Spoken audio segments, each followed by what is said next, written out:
Good morning. We're here to continue our discussion on my new book, Prevent, Survive, Thrive, Every Woman's Guide to Optimal Breast Care. And today we're going to talk about one of the most important chapters in the book about getting a second opinion. And this is so important to almost any woman who has either the diagnosis of breast cancer or the diagnosis of a precancerous condition. Now, we know most of the lesions that we remove or biopsy that are completely benign, the pathologist happens to be right about 99% of the time. And for most cases, in the obvious invasive cancers, the pathologists have a high degree of accuracy.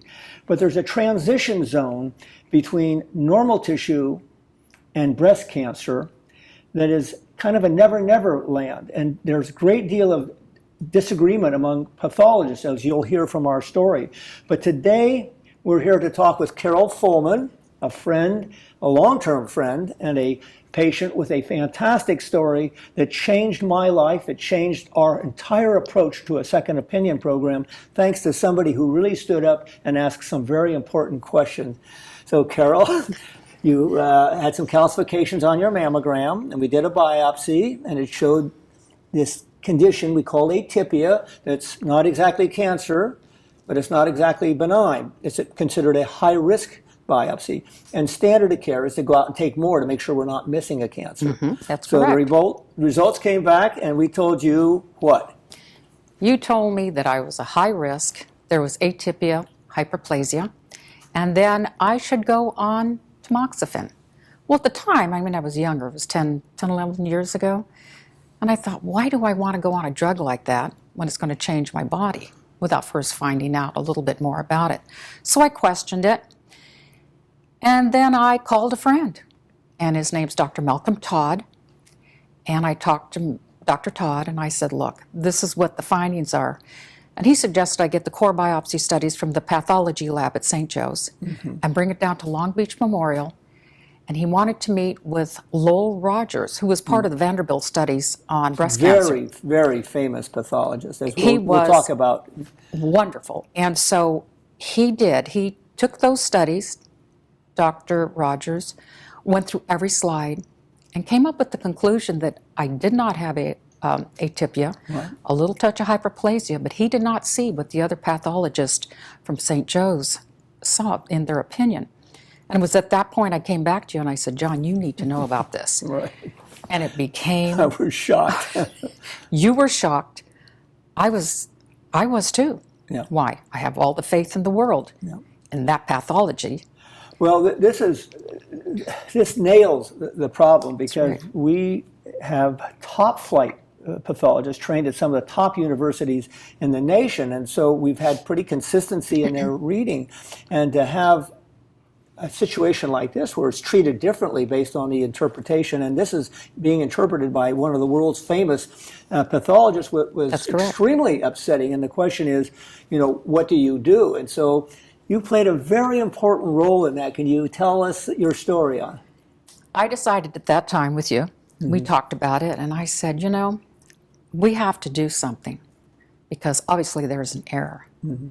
And so we invited Dr. Page, who is... Let's take a step back, because we looked at the options and we talked about them, and then you said, well, maybe we'll get Lowell Rogers' original boss who did the original study looking at Dr. Page. All these, and you said, well, just get him out here.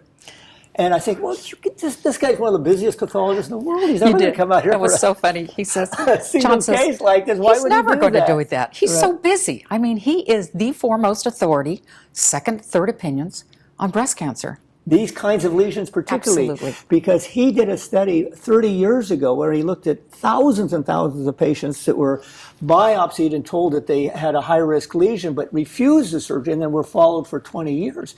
And what he figured out, really the first to figure out, are what are the specific criteria? Where do you draw the line between normal and starting to get cancer, but just what you had, not atypia, and then the next progression where you have a true risk lesion, which is what we thought you had, and then the next step is non-invasive cancer, and then finally invasive cancer. That's right. So he is the guy that literally wrote the book and we refer to.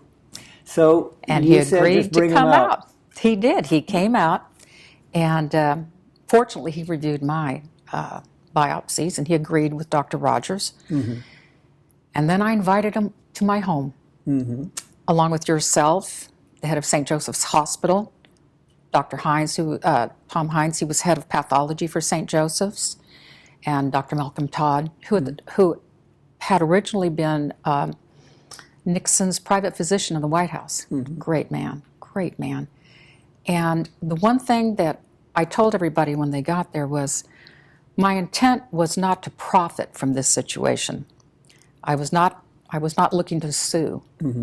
I was looking to make a difference in people's lives who will never know who I am or never care, but I will know I made a difference in the lives of many, many people.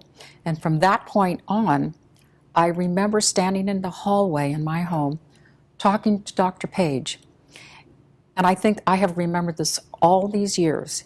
He said, when in doubt, in med school, we were taught that when in doubt, go to the worst case scenario.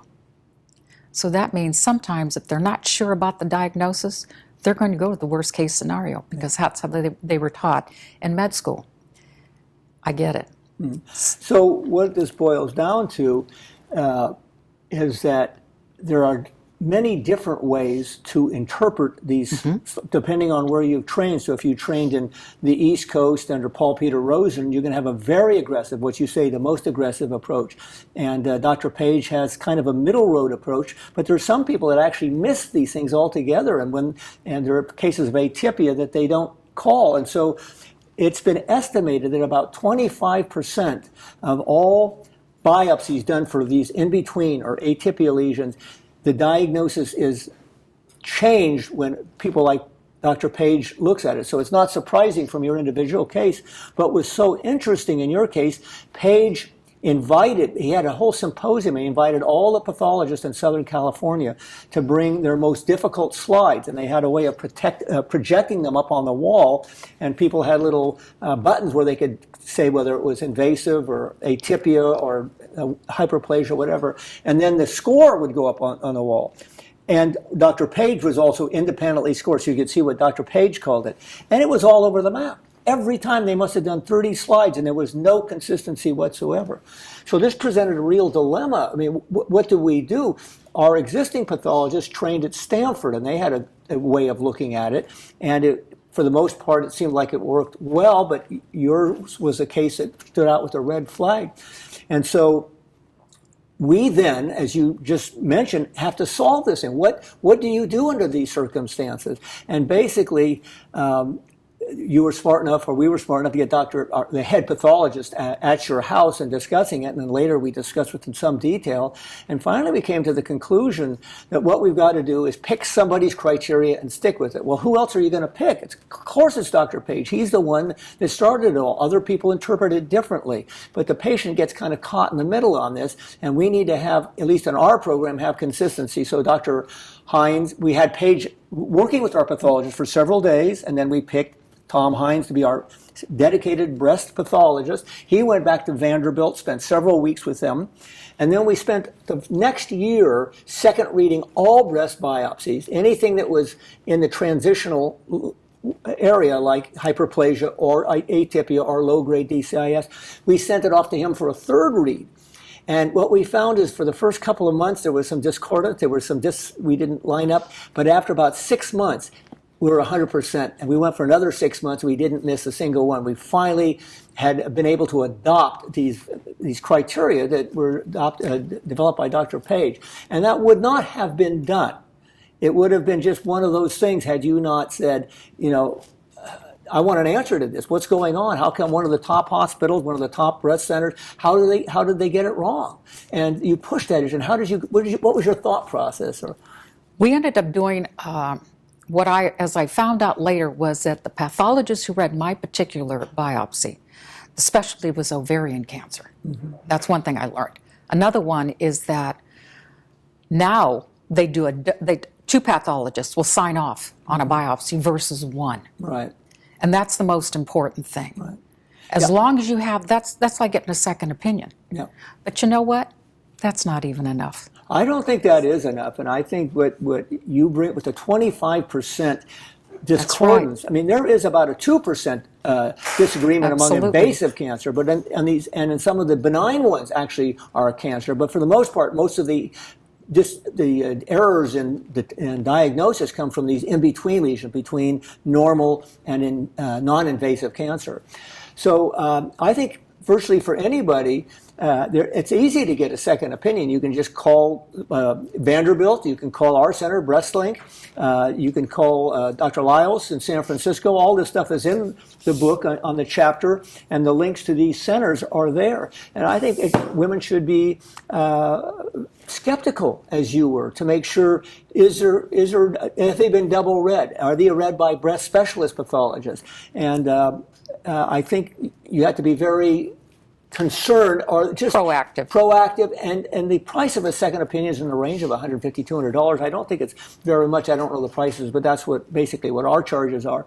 And I think it's just worthwhile just to be reassured. You know, it's not that you're looking, when you go for a second and third opinion, it's not that you're looking for someone to tell you what you want to hear. Mm-hmm. You want to make sure what they tell you is what the original pathologist said, and they agree with it. Mm-hmm. If they don't agree with it, is when you go searching even more. Yeah. For me, even though they told me I had atypia with some hyperplasia, I questioned it. Mm-hmm.